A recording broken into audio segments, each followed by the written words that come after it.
Episode 5 में हम देखते हैं सॉन्ग ली को बचाकर लाता है, पर ली उससे बहुत नाराज थी, इसीलिए वो सॉन्ग को बहुत बातें सुनाती है।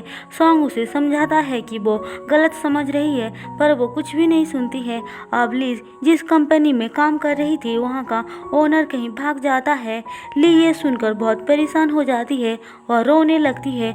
फिर सुबह वो मेरी को स्कूल छोड़ने जा रही थी, लेकिन तभी वो बेहोश हो जाती है। ली उसे हॉस्पिटल लेकर आती है तो डॉक्टर बताते हैं कि उसकी सर्जरी करनी होगी।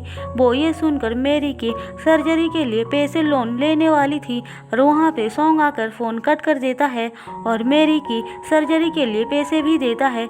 ली उसे कहती है मैं तुम्हारे पैसे वापस कर दूंगी, लेकिन सॉन्ग मना करते हुए बोलता है ये तुम्हारे प्रोजेक्ट के डिपॉजिट पैसे हैं जिसके लिए तुमने इतने दिनों से मेहनत किया था। फिर वो उसे कहता है ग्रैंडपा को मेरी के बारे में पता चल गया है, वो तुमसे मिलना चाहते हैं। अब वो दोनों उनसे मिलने जाते हैं, जहाँ पे ग्रैंडपा बोलते हैं मुझे जिस दिन डेट दिया गया है उसी दिन तुम मेरी की सर्जरी करना ताकि वो जल्दी से ठीक हो जाए, मैं बाद में करवा लूँगा। दरअसल उनका भी सर्जरी होने वाला था, लेकिन वो खुद की जगह मेरी का करवाना चाहते थे। ली ये सुनकर पहले तो मना कर देती है, पर बाद में उनके बहुत समझाने से हाँ बोलती है। इसके बाद ली सॉन्ग को देखती है, वो मेरी के बहुत ज़्यादा ख्याल रख रहा था और मेरी भी उसके साथ बहुत खुश दिखाई दे रही थी, जिस वजह से वो सॉन्ग से शादी करने के लिए हाँ बोल देती है। इसी के साथ एपिसोड 5 ख़त्म होता है। एपिसोड 6 में हम देखते हैं ली और सॉन्ग शादी करके ग्रैंडपा के पास आते हैं। ग्रैंडपा ये देखकर बहुत खुश हो जाते हैं। अब ली मेरी के साथ सॉन्ग के हाउस में रहने आती है, जिसको चैन देखकर खुशी से नाचने लगता है। वहीं दूसरी तरफ ग्रैंडपा उन दोनों के रूम को बहुत अच्छे से सजाया था। सॉन्ग और ली दोनों ही एक जगह रहने से बहुत ही ज़्यादा ऑकवर्ड फील कर रहे थे, इसीलिए पहले सॉन्ग वहाँ से बाहर आकर बच्चों के रूम में सोने आता है, पर वो दोनों उसे बाहर भेज देते हैं। इसके बाद ली भी चुपके से आती है और उसके साथ भी सेम ही होता है। अब उन दोनों को मजबूरन एक ही रूम में रहना पड़ता है। सॉन्ग ली के हाथ पकड़कर बोलता है क्या तुम इसे अनकंफर्टेबल फील हो रही हो? ली झूठ बोलती है कि मुझे ऐसा कुछ फील नहीं हो रहा है, जबकि उसको इन सब चीज़ों से बहुत शर्म आ रही थी। दरअसल सॉन्ग ली से ये सब इसीलिए पूछ रहा था क्योंकि उन दोनों को बच्चों और ग्रैंडपा के सामने अच्छे कपल बनने का दिखावा करना होगा। फिर सुबह वो ली का हाथ पकड़कर ब्रेकफास्ट करने आता है, जिनको साथ में देखकर ग्रैंडपा और बच्चे बहुत खुश होते हैं। अब ली सॉन्ग के कंपनी में काम करने लग जाती है। उसकी लाइफ में अब चीज़ें बेहतर होती जा रही थी। हम देखते हैं सीन को जब ये पता चलता है कि ली की शादी हो गई है, वो उसके हस्बैंड से मिलने के लिए बोलती है। ली सॉन्ग को कॉल करके कहती है मेरी बेस्ट फ्रेंड तुमसे मिलना चाहती है। सॉन्ग इसके लिए हाँ बोलता है और उनसे मिलने जाता है, जिसके साथ जून भी आया था। जून सीन को देखकर बहुत खुश होता है, पर सीन उसे देखकर नजरें चुरा रही थी क्योंकि उस दिन वो ड्रंक होकर अजीब अजीब हरकतें कर रही थी, जिस वजह से उसे शर्म आ रही थी। वो सॉन्ग से पूछती है तुमने ली से शादी क्यों किया? सॉन्ग बोलता है ली एक बहुत ही स्ट्रॉन्ग लड़की है जो अकेले ही सारे प्रॉब्लम्स का सामना करती है।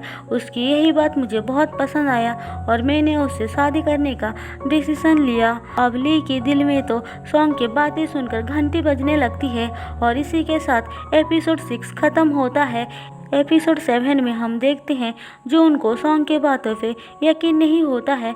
वो उससे कहता है तुम मुझे फूल नहीं बना सकते हो। उसकी ऐसी बातें सुनकर सॉन्ग बोलता है ये तुम क्या बोल रहे हो?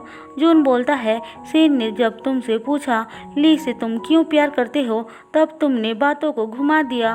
तुम प्यार करने का एक्टिंग कर रहे हो ना? सॉन्ग कहता है तुम गलत सोच रहे हो, पर जून बोलता है मुझे अच्छे से पता है कि जब तुम किसी से सच में प्यार करते हो तो तुम्हारा बिहेव कैसा होता है। सॉन्ग ये सुनकर पता नहीं क्यों उस पर भड़क जाता है।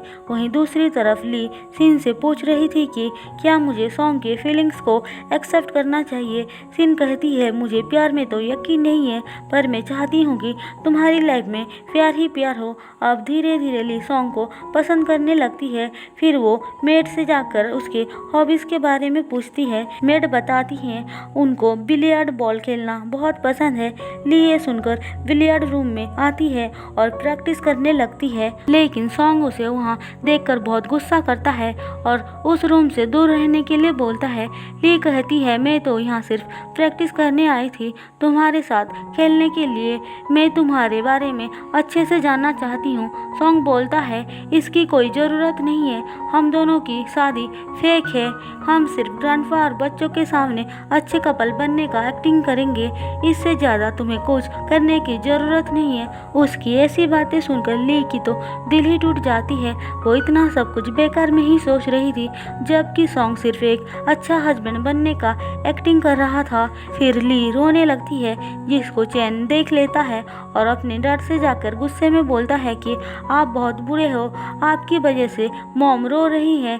इसके बाद वो ली के पास आकर कहता है, मुझे डैड बिल्कुल भी पसंद नहीं है, उन्होंने आपको रुलाया है। पर ली उसे समझाती है, ऐसा कुछ नहीं है, तुम्हें अपने डैड के बारे में ऐसा नहीं बोलना चाहिए।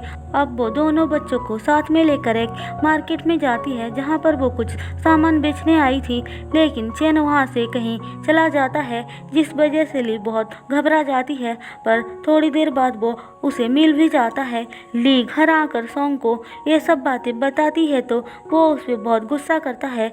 फिर वो मेरी से मिलने आता है और पूछता है, तुम दोनों को मॉम लेकर कहाँ गई थी? मेरी कहती है, चैन ने अपना टॉय तोड़ दिया और बोला कि आप फिर से एक न्यू टॉय खरीद कर देंगे। पर मॉम हमको ये समझाना चाहती थी कि पैसा कमाना कितना मुश्किल है, हम लोगों को उसकी कदर करना चाहिए। सॉन्ग को ये बात सुनकर बहुत बुरा लगता है, क्योंकि उसने बेकार में ही ली के ऊपर इतना गुस्सा कर दिया, जबकि वो बेचारी तो उन दोनों बच्चों को अच्छी चीज़ें सिखा रही थी।